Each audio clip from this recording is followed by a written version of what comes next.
이 시대 하나님의 사람, 오늘은 이명순 권사를 만나러 왔습니다.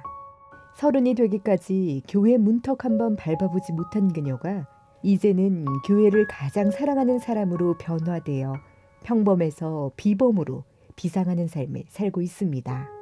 말씀과 기도로 충전된 천국 에너지를 생명을 얻고 더 풍성하게 얻는 복음으로 펼쳐내는 전도와 선교 이야기, 지금 들어봅니다. 영이 죽은 사람, 어떻게 해야 할까? 첫 아이를 품에 안은 엄마는 두려움이 앞섰습니다. 아이를 잘 키워보고 싶은 마음에 여러 고심을 하던 끝에 제 머리에 문득 생각난 것이 바로 성경이었습니다. 그러나 교회는 아니었어요. 어릴 때부터 이 세상에서 절대 가지 말아야 할 곳은 교회. 이 세상에서 가장 상종 못할 사람들은 교회 다니는 사람이라고 엄마에게 귀에 딱지가 생길 만큼 들어왔던 저인지라 굳이 교회에 다녀서 분란을 일으킬 생각은 조금도 없었으니까요. 그러나 막상 내 아이를 낳고 나서는 진리 안에서 키우고 싶다는 생각이 들었어요. 그래서 어느 날 친한 친구로부터 선물 받았지만 수년간 한 번도 펼쳐본 적이 없는 성경을 잡으며 교회는 절대 가지 말고 혼자서만 조용히 읽어보자 생각했습니다.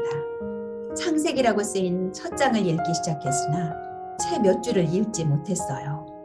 분명히 한글로 쓰여 있는데 도저히 무슨 말인지 이해가 되지 않아 10줄 정도 읽다가 다시 처음으로 돌아가서 읽고 또다시 읽기를 수차례 반복하는데 돌밥을 씹을 때 그런 느낌일까요?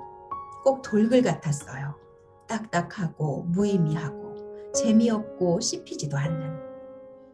그때 처음으로 교회에 가면 무슨 뜻인지 알 수 있을까? 라는 마음이 들었습니다. 교회에 가보고 싶다는 생각을 생애 처음으로 하게 된 것이지요. 성경 말씀 한 구절도 성령의 도우심이 없으면 읽히지 않고 메마른 빵 조각보다 더 못하다는 것을 저는 그때의 경험으로 너무도 잘 알고 있습니다. 너희 마음의 눈을 밝히사 너희로 알게 하시기를 구하노라. 에베소서 1장 18절 19절. 교회로 생명의 길로. 그즈음 영어 강사 교육을 받으러 갔는데 강사 교육을 진행하시는 선생님이 아주 진솔하고 멋있어 보였어요. 함께 식사하는 자리에서 선생님 참 멋지십니다 라고 말했더니 그분 말씀이 이 선생이 나를 그렇게 봤다면 그건 내 안에 있는 예수 때문일 겁니다 라고 말하는 것이었어요. 뭐라고 표현하긴 힘들지만 사실 그때 전 적지 않은 충격을 받았어요. 그 말이 부드러웠지만 아주 강력하고 힘이 있었는데 제 안에 큰 울림으로 남게 되었어요. 지금은 그것이 예수라는 이름 앞에 영적으로 압도당하는 것이었다는 것을 알 수 있습니다. 마치 칼과 몽치를 가지고 혈안이 되어 예수님을 잡으러 온 군사들이 예수 이름 앞에 압도당해 뒷걸음질을 치며 땅에 엎드러졌던 것처럼 말이죠. 그분은 사랑의 교회 순장님이셨어요. 기다렸다는 듯이 저를 사랑의 교회로 인도함과 동시에 다락방으로 초대했습니다. 예수께서 그들에게 내가 그니라 하실 때에 그들이 물러가서 땅에 엎드러지는지라. 요한복음 18장 6절. 주님을 만나다. 주일 예배와 다락방을 통해 점점 말씀을 알아가는 것이 너무도 신비롭고 재미있었습니다. 신기한 것은 교회 나가기 전 혼자서 읽을 때 그렇게도 딱딱해서 채 몇 줄을 읽지 못했던 성경이 너무나 흥미롭게 줄줄 읽어지는 것이었습니다. 주로 밤에 아이를 재워놓고 성경을 읽었는데 마태복음까지 읽어야지 생각하고 읽다 보면 어느새 복음서를 다 읽었고 이어서 사도행전, 로마서를 읽고 나니 그 다음 말씀이 너무나 궁금해서 잠을 잘 수가 없는 것이었어요. 그렇게 계속 읽다 보면 아침 해가 떠오르곤 했어요. 교회에 나가자마자 그렇게 성경 통독을 3, 4독을 한 것 같아요.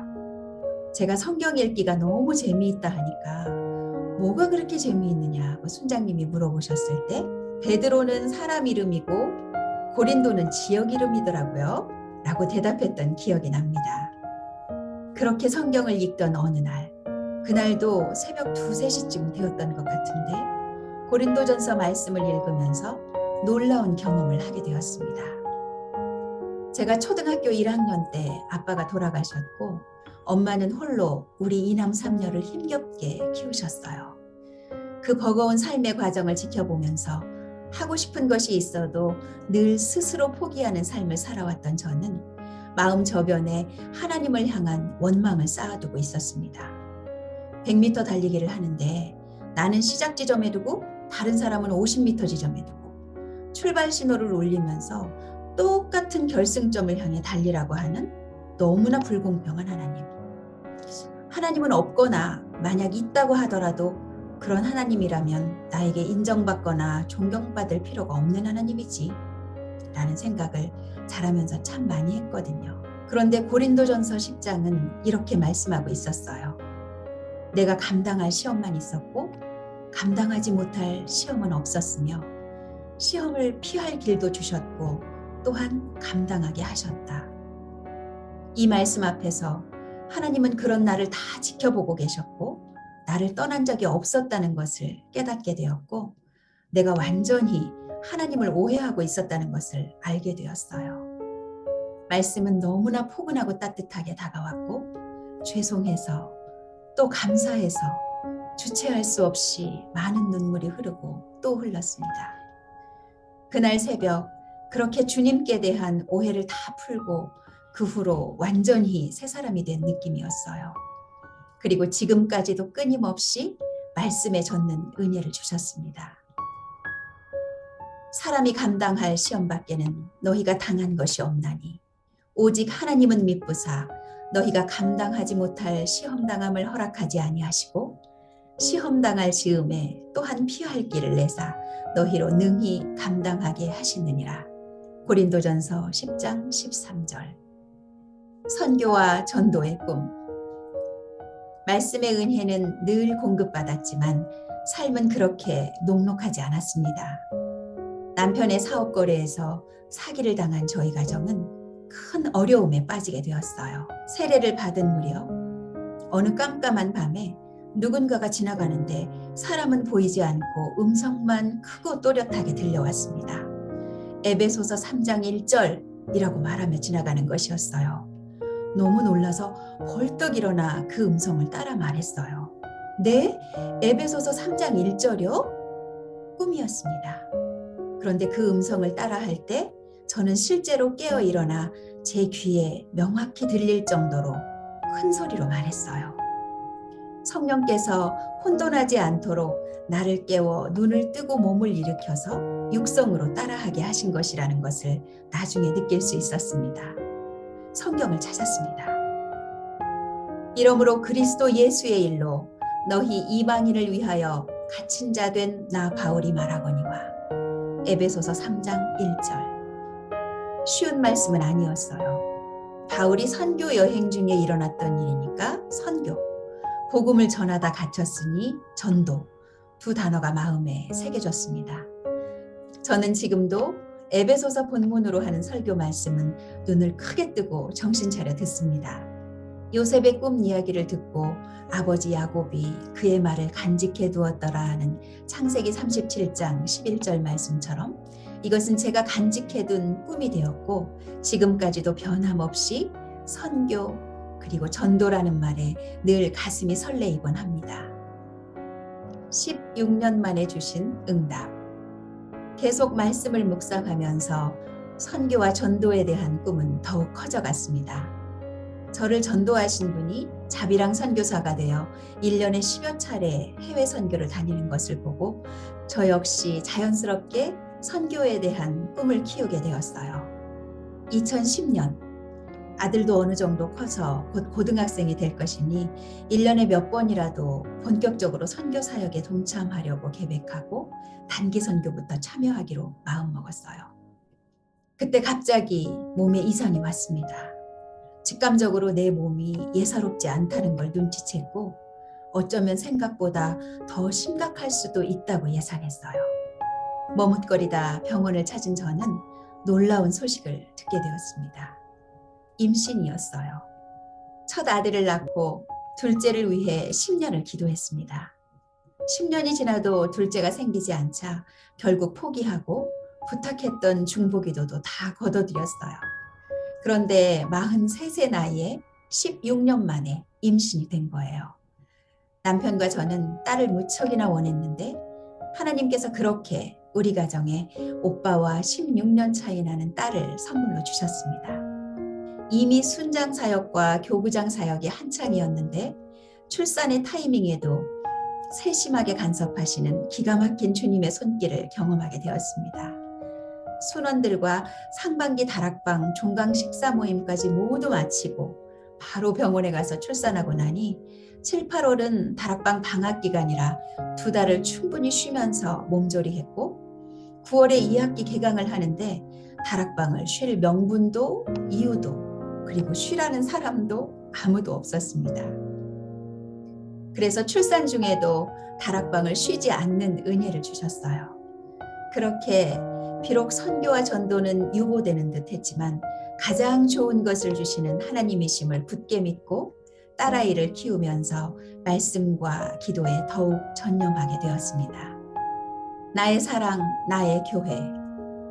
시간이 지나면서 에베소서 말씀에 조금씩 눈을 뜨기 시작했습니다. 에베소서가 교회론이라는 것을 알게 되었습니다.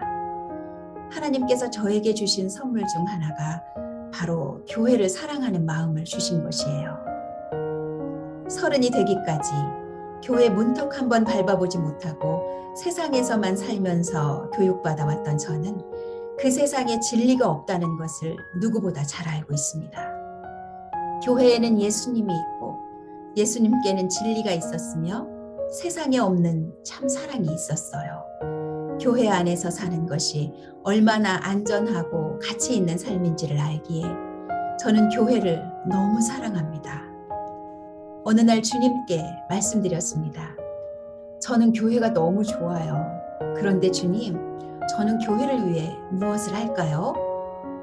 그리고 또 혼자서 대답했습니다. 아, 주님 있지요.